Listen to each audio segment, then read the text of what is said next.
con ocasión de su cargo, eh,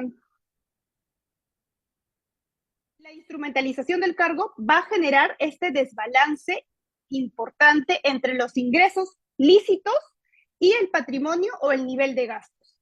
Por tanto, importante, nexo temporal, esta relación temporal no puede ser antes ni posterior, tiene que ser durante el ejercicio de su cargo que haya incrementado este patrimonio de tal forma que sea notorio y que pueda dar estas alertas, por ejemplo, al Ministerio Público.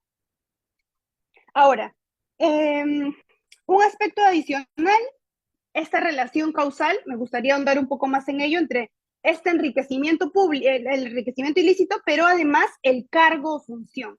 Recuerden, hay no solamente este nexo temporal, por cuanto esta modalidad de la conducta exigida tiene que ser causal, tiene que haber un nexo, ¿no? Ha de existir también esta relación entre el acto de utilizar o valerse del cargo, porque son aquellos funcionarios que justamente se proyectan estar en el cargo porque ahora voy a tener o voy a poder comprarme un departamento, una casa, voy a poder comprarme un vehículo o muchos vehículos, etcétera, ¿no? Entre este cargo público y el efecto de enriquecerse. Esto es, y esto también ha sido apuntado y remarcado por numerosa jurisprudencia nacional, como por ejemplo la que se encuentra en el recurso de nulidad 2939 del 2015 Lima. Nos ha indicado acerca de este nexo o vínculo causal que existe entre el cargo público y el enriquecimiento. Ahora, eh, factor adicional, el abuso del cargo. No podemos hablar de enriquecimiento ilícito si no hablamos del abuso del cargo. El abuso del cargo no es otra cosa más que por razón de su cargo, como es definido en los tipos penales.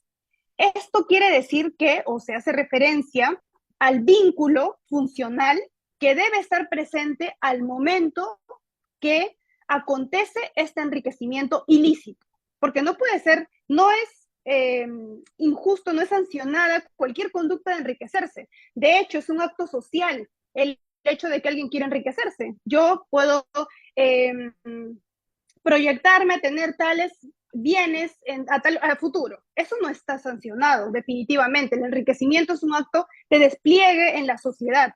Sin embargo, el enriquecimiento ilícito, que justamente utilice el Estado para hacerme de dinero o hacerme de patrimonio en perjuicio de este, es lo que se sanciona. Por tanto, el abuso del cargo es un elemento básico para entender el enriquecimiento ilícito. Por tanto, por razón de su cargo, como es entendido, hace referencia a este vínculo funcional que debe existir o debe estar presente al momento en que acontece el enriquecimiento ilícito. Y, por último, si es que vamos a hablar acerca de enriquecimiento ilícito, tenemos que tocar necesariamente el carácter residual del tipo. También, en este acuerdo plenario 3-2016, que fue publicado en el 2017, se hablaba acerca de esta subsidiariedad o residualidad. ¿Qué significa ello? ¿No? Y lo que textualmente indicaba este acuerdo plenario, o básicamente el centro, la sustancia de esto, era que el enriquecimiento ilícito se tiene que derivar de la comisión de modalidades innominadas, como la llamaba la jurisprudencia, pero idóneas para el abuso funcional. Eso nos indicaba. Pero estas, además, señalaba y resaltaba, no deberían constituir otros delitos funcionales. Ese es un requisito por sí mismo. No puede haber otro delito porque si especialmente calza estos hechos en otro delito, por ejemplo, peculado, por ejemplo, colusión, por ejemplo, cohecho, entonces no podemos invocar el carácter residual porque es residual justamente del enriquecimiento ilícito. Se adecuará o se ceñirá estructuralmente al delito especial, que en este caso es, por ejemplo, el peculado, la colusión o cohecho. Por eso lo convierte en un delito subsidiario residual. A falta de esta especialidad o esta especificidad al momento de tipificar o hacer este acto de subsunción, esta construcción, esta subsunción que es una construcción lógica que se hace, a falta de cualquiera de estas, se aplicará el enriquecimiento ilícito, evidentemente siempre y cuando concurran estos presupuestos. Tiene que existir dolo para ello, por tanto, el elemento subjetivo está compuesto por este presupuesto que es el dolo, ¿no? El conocimiento y voluntad de todos los elementos objetivos del tipo penal, del enriquecimiento ilícito en este caso, y por tanto se consuma con la acreditación del incremento significativo del patrimonio del funcionario o servidor público. Entonces, tiene muchísimas críticas, es un delito que siempre ha venido cuestionado, principalmente a nivel procesal. La mayoría de procesalistas han estado eh, muy críticos, pero además con muchas dudas o suspicacias en relación a este delito. Hay diversos autores que señalan que este tipo penal exige una inversión de la carga de la prueba, lo cual muestra su disconformidad, ¿no? Porque aquí ya no es como en otros casos que el Ministerio Público tiene que probar y presentar su caso, sino que aquí, en esta inversión o esta prueba diabólica, porque hay una inversión de la carga de la prueba, el funcionario, más bien, tendrá el deber de probar la licitud, ya no la ilicitud como el Ministerio Público, ahora yo me tengo que defender probando que esto es lícito. De sus ingresos, ¿no? Esto es, por ejemplo, lo que se sobrepone o contrapone con lo que tiene que probar la fiscalía. Es más o menos como un proceso de extinción de dominio, pasa lo mismo. En los procesos de extinción de dominio, también la fiscalía prueba la ilicitud, pero además el requerido prueba la licitud. Básicamente es una, y tiene las mismas críticas, por tanto, la figura.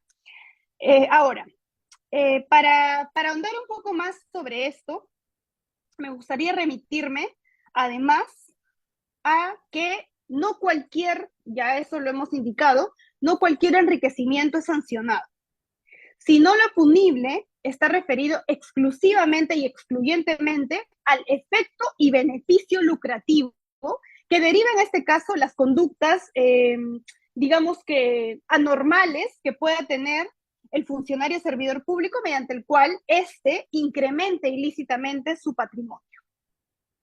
Debe derivarse, por tanto, de la comisión de modalidades innominadas, como lo indica el acuerdo plenario, pero además idóneas para este abuso funcional. Bien,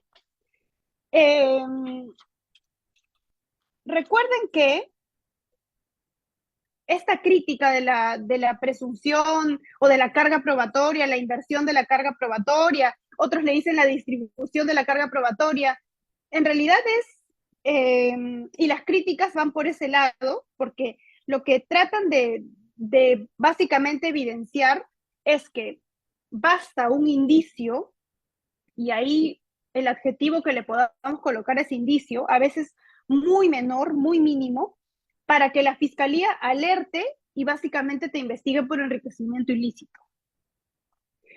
Y esto ha traído, en realidad, que los casos de enriquecimiento ilícito sean cada vez mayores, pero condenas sobre ello muy pocas también, como la mayoría de delitos de corrupción.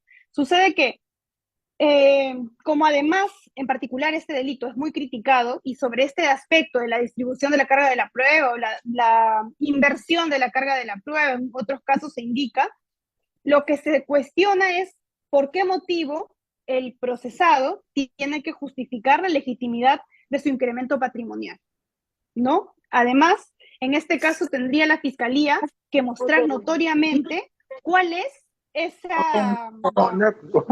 aumento notorio, ¿verdad? Que deba ser superior al patrimonio.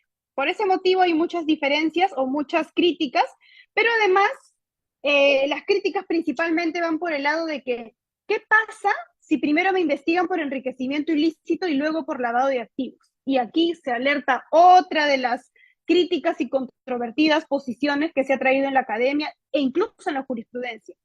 Y con esto voy a cerrar.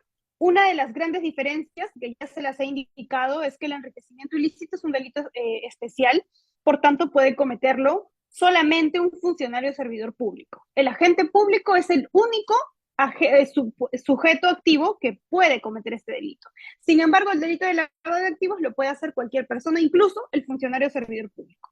Otra de las diferencias que podemos encontrar en relación a ello es que Para el lavado de activos se necesita que se inyecte en la economía nacional de manera formal o de manera lícita, a través de los actos de ocultamiento, tenencia, etcétera, ¿no? Conversión.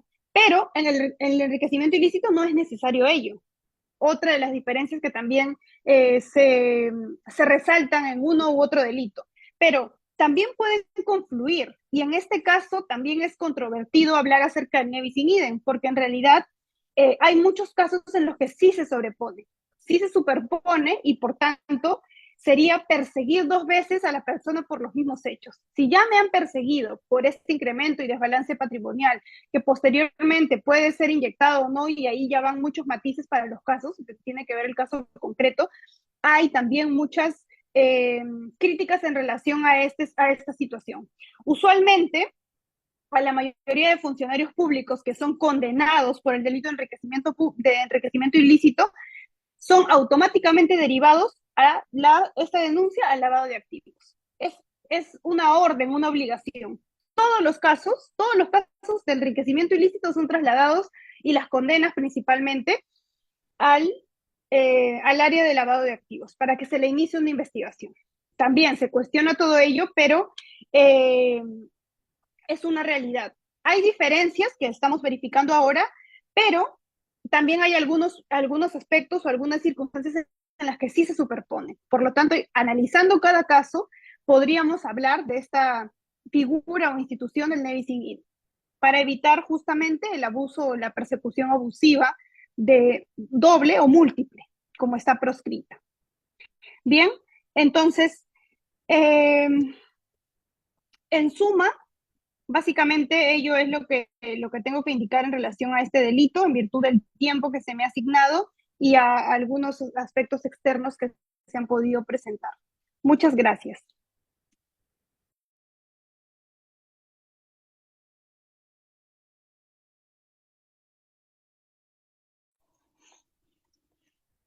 Estimada doctora, muchísimas gracias por la participación. Esperamos contar con su presencia en las diferentes ponencias.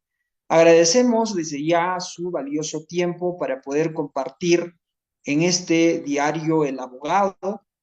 Siempre siéntase en su casa de estudios, su casa académica, y también agradecemos al Ilustre Colegio de Abogados de Cajamarca. Reciba un cordial saludo del Ilustre Colegio de Abogados de Cajamarca. Sin más, damos por finalizada la presente sesión. Esperamos contar en futuros eventos académicos con vuestra presencia. Muchas gracias, doctora. Buenas noches. Buenas noches con todos. Muchas gracias. Hasta luego. Mm, mm.